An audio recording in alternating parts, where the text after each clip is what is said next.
नमस्ते सभी को, मेरा प्यार भरा हर हर महादेव। आज की वीडियो में हम जानेंगे जया एकादशी के बारे में। कैसे जया एकादशी का पालन होता है, क्या विधि है और कैसी पौराणिक बातें हैं, अब हम जानेंगे उसके बारे में। माघ महीने में शुक्ल पक्ष की एकादशी को जया एकादशी कहते हैं। इस साल जया एकादशी 20 फरवरी को है। जया एकादशी बहुत ही पुण्यदायी एकादशी मानी जाती है।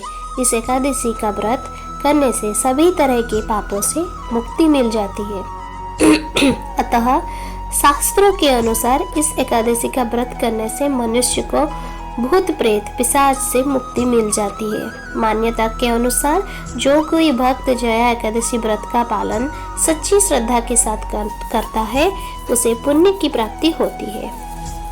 इस दिन भगवान विष्णु का पूजन करने से दोषों से मुक्ति मिलती है। साथ ही इस दिन पूजा के दौरान जया एकादशी व्रत की कथा पढ़ने से सौभाग्य की प्राप्ति होती है। अब जानेंगे हम जया एकादशी की व्रत कथा।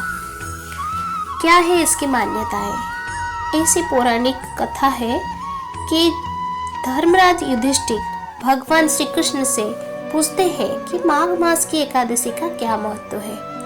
तो भगवान श्री कृष्ण कहते हैं कि इसका नाम जया एकादशी है। इस एकादशी पर व्रत करने से मनुष्य को भूत पिशाच की योनि का भय नहीं रह जाता। इसी विषय में कथा सुनाते हुए भगवान कृष्ण कहते हैं कि एक बार नंदन वन में उत्सव चल रहा था। इस उत्सव में सभी देवतागण, सिद्ध संत और दिव्य पुरुष उपस्थित थे। इस उत्सव कार्यक्रम में गंधर्व गायन कर रहे थे एवं गंधर्व कन्याएं नृत्य कर रही थी। उसी समय नृत्यांगना पुष्पवती सभा में गायन कर रहे माल्यवन नाम के गंधर्व पर मोहित हो गई।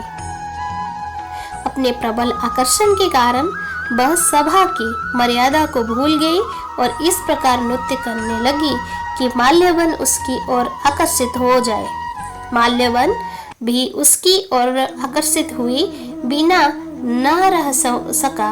परिणाम बस वह अपनी सुध बुध खो बैठा और सुरताल भूल गया, जिसके कारण वो गायन की मर्यादा से भटक गया। दोनों की इस अपकर्म से देवराज इंद्र को क्रोध आ गया। उन्होंने दोनों को श्राप दिया कि वे स्वर्ग से वंचित हो जाए और पृथ्वी पर अति नीच पिशाच होने को प्राप्त हो। श्राप के प्रभाव से दोनों पिशाच बन गए और हिमालय पर्वत पर एक वृक्ष पर अत्यंत कष्ट भोगते हुए रहने लगे। एक दिन दोनों अत्यंत दुखी थे, जिसके चलते उन्होंने सिर्फ फलाहार किया और उसी रात्रि ठंड के कारण उन दोनों की मृत्यु हो गई।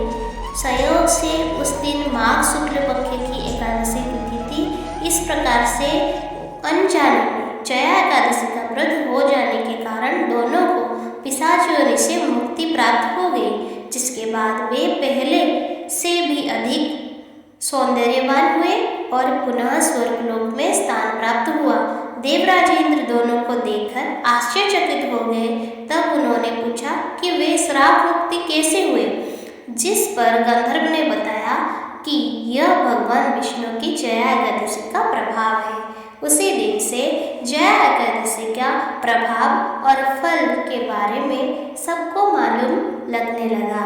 यही था जया एकादशी का महत्व, पौराणिक बातें। मुझसे कोई त्रुटि हो गई हो तो क्षमा कीजिएगा। जितना मैंने पौराणिक बातें जानी है वो आप लोगों तक पहुंचाई। धन्यवाद।